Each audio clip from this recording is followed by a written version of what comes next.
Selamat siang dan salam sejahtera bagi kita sekalian. Shalom, seluruh budaya yang saya hormati rekan-rekan khusus hadir lengkap. Yang saya hormati rekan-rekan media yang sudah hadir. Terima kasih sekali. Rekan-rekan sekalian, atas izin Bapak Kapolri. Bapak Kapolri selalu menekankan kepada tim sus bahwa untuk mengungkap kasus pembunuhan berencana terhadap Amanul sebagai mengungkap seterang-terangnya. Beliau belum menambahkan kedepankan scientific dan investigasi. Itulah yang dikerjakan. Oleh karena itu, penyidik dan tim sus ini bekerja maraton, terutama kepada 4 tersangka, FS, KF, RE, dan RE, secara maksimal melengkapi pemberkasan mereka. Kemarin juga dilaksanakan gelar untuk dilaksanakan kelengkapan perkara terhadap keempat tersangka ini.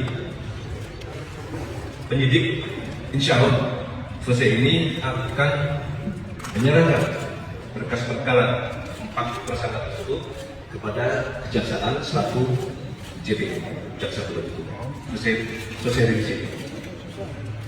Selanjutnya rekan sekalian, tim sus khususnya dalam pemeriksaan khusus per hari ini kita telah melaksanakan pemeriksaan khusus terhadap anggota kita sebanyak 83 orang.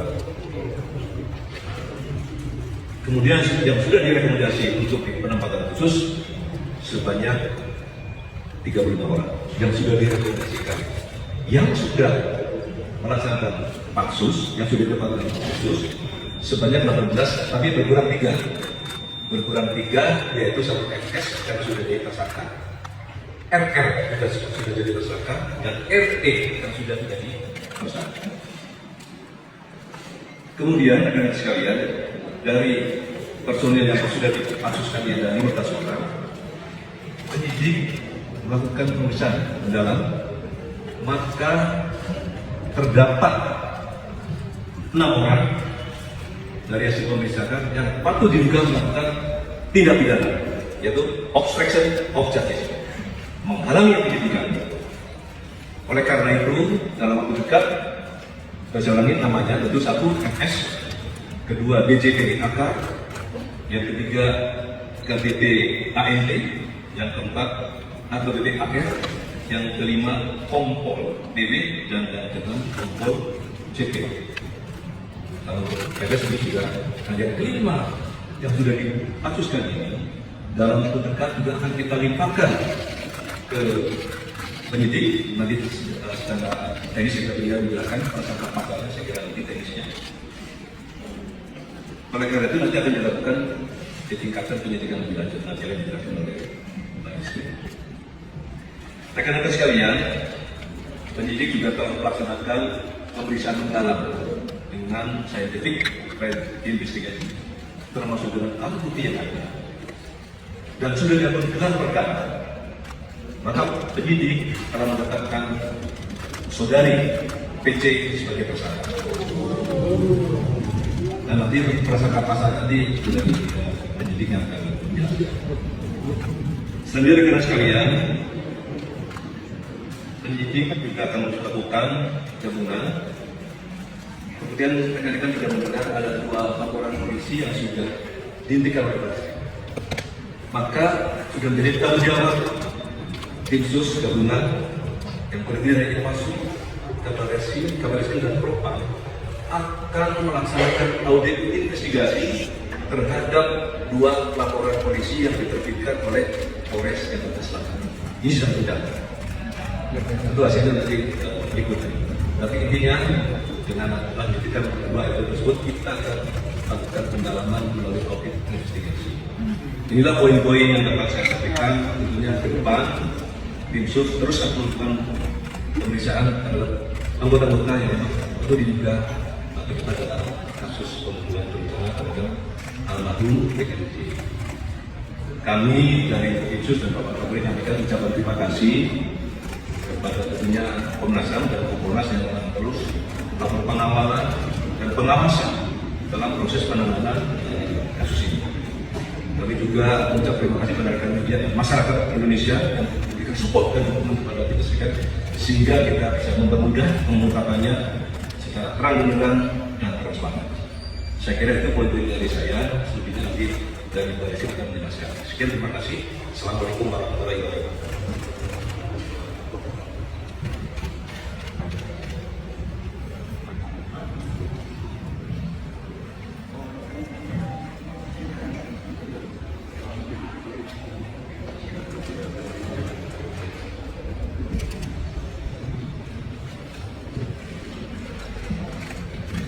Selamat siang teman-teman media yang kami hormati, para ketua tim, langsung dan seluruh tim. Atas izin beliau, saya menyampaikan secara langsung terkait dengan hasil perkembangan penyidikan kasus pembunuhan berencana terhadap Brigadir Joshua. Dari serangkaian proses penyidikan yang telah dilakukan sampai dengan hari ini, penyidik telah melakukan pemeriksaan sebanyak 52 orang saksi, termasuk di dalamnya adalah ahli terkait dengan DNA, balistik metalurgi, ahli kedokteran forensik, termasuk analis digital dan inavis. Kemudian termasuk melakukan penyitaan sejumlah barang bukti. Nah, perlu saya sampaikan kepada rekan-rekan media, alhamdulillah CCTV yang sangat vital yang menggambarkan situasi sebelum, sesaat dan setelah kejadian di Duren 3 itu berhasil kami temukan. Dengan sejumlah tindakan penyidik. Dari hasil penyidikan tersebut, tadi malam sampai pagi sudah dilakukan sejumlah kegiatan pemeriksaan, konfrontir. Tadi juga sudah disampaikan oleh Bapak Ketua Tim bahwa Ibu PC sudah ditetapkan sebagai tersangka. Banyak teman-teman mungkin yang bertanya, ini kapan diperiksa? Kita sebenarnya yang bersangkutan sudah kita lakukan pemeriksaan sebanyak 3 kali. Seyogianya juga kemarin harusnya yang bersangkutan kita periksa, tetapi kemudian muncul surat sakit dari kedokteran, dari dokter yang bersangkutan dan meminta untuk istirahat selama 7 hari. Tanpa kehadiran yang bersangkutan, kemudian penyidik melakukan gelar perkara. Dan berdasarkan 2 alat bukti, yang pertama adalah keterangan saksi, kemudian bukti elektronik berupa CCTV baik yang ada di Saguling, di lokasi Saguling maupun yang ada di dekat TKP, ya, yang selama ini menjadi pertanyaan publik yang diperoleh dari DVR Pos Satpam.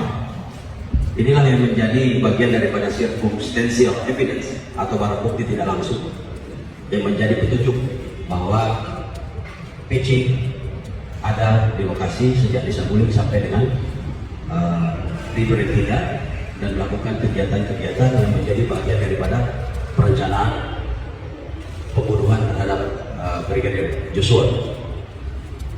Selanjutnya juga pada kesempatan hari ini kami sampaikan kepada rekan-rekan media bahwa 4 berkas perkara tersangka sebelumnya, yaitu saudara FS, saudara RR, saudara RE, dan saudara KM, hari ini akan kita laksanakan pelimpahan ke kejaksaan atau tahap 1 untuk kemudian nanti akan dipelajari oleh teman-teman jaksa. Saya kira demikian yang bisa saya sampaikan, Pak. Baik, kami mohon Direktur Sektor untuk bisa menjelaskan singkat tentang ke-6 personil yang melakukan tindakan obstruksi justice yang menghalangi penyidikan. Baik, terima kasih Bapak Kapolri yang terhormat Pak Presiden Pak Kapolri sebagai sekalian yang saya hormati rekan wartawan. Sedikit saya akan menjelaskan tentang perkara yang berkaitan dengan masalah ini. Dalam perkara menghilangkan, memindahkan, serta mentransmisikan secara elektronik sehingga tidak bekerja sebagai mestinya. Sesuai laporan polisi nomor LPA 0446/8/2022 di Cyber Sipori tanggal 9 Agustus 2022 telah dapat bisa sebanyak 16 orang saksi untuk saat ini. Mungkin nanti bisa berkembang. Dalam hal ini kita bagi menjadi 4 klaster. Yang pertama ada klaster warga komplek Aspol Duren 3. Kita sudah bisa 3 orang. Itu saudara SM, saudara M, dan saudara Azir. Dan selanjutnya klaster yang kedua adalah yang melakukan pergantian DVR CCTV.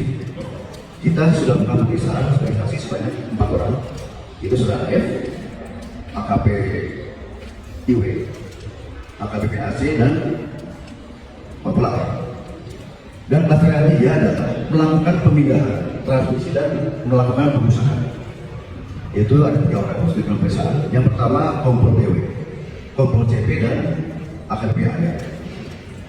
Dan yang keempat, klaster keempat adalah yang menyuruh melakukan, baik itu memindahkan dan perbuatan lainnya, yaitu BJPS, BJP, HK, dan juga HTP AM. Dan klaster yang kelima perlu saya sampaikan adalah ada 4 yang terpisah. Yang pertama AKPDA, AKPRS, AKBP RS, dan BKDR.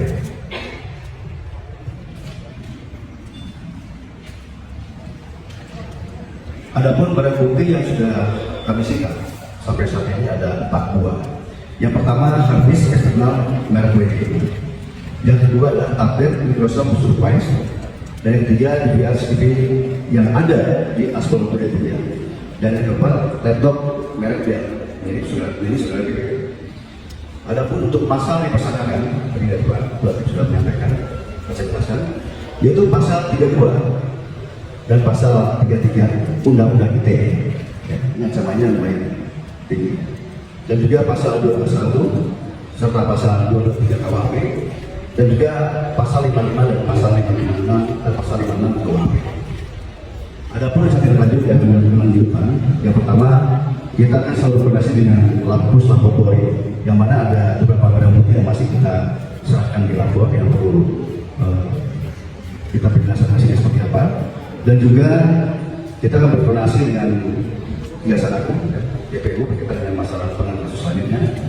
Dan selanjutnya kita akan melakukan gelar perkara untuk menentukan sesuai dengan Pak Bagi bahwa sudah ada 5 tambah, nanti hasil gelar perkara akan sampaikan kembali. Demikian kalau kita bisa sampaikan. Terima kasih. Baik, terima kasih Direktur Cyber. Rekan-rekan media sekalian, saya kira itu yang dapat kami informasikan. Tingkat Pak Umar kan yang disebut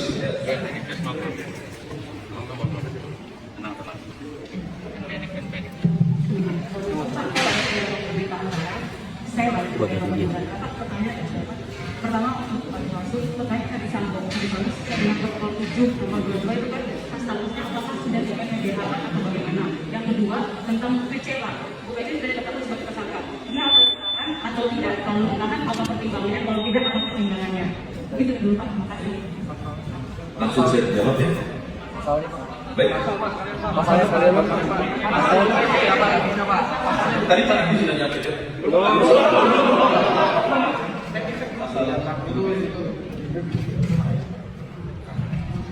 Jadi pasal yang kami persangkakan terhadap saudara PC itu adalah pasal 30.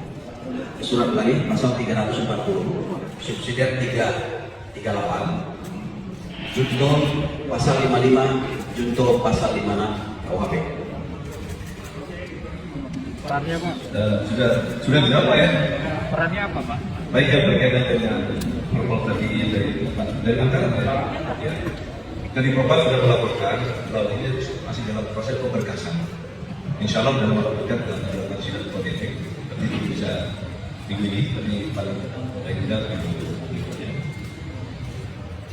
Yang kedua, tadi Direktur Debidu menyampaikan sejujurnya kemarin Ibu PJ juga diperiksa, tetapi karena ada surat sakit maka dihukum.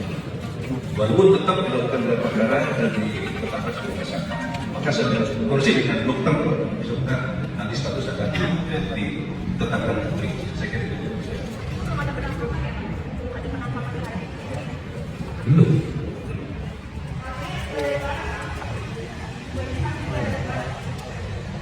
Jadi dia di rumah. Cukup. Nanti sudah bila Pak.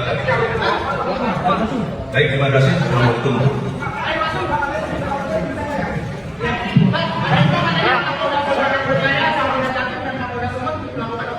Pak, diri, Pak.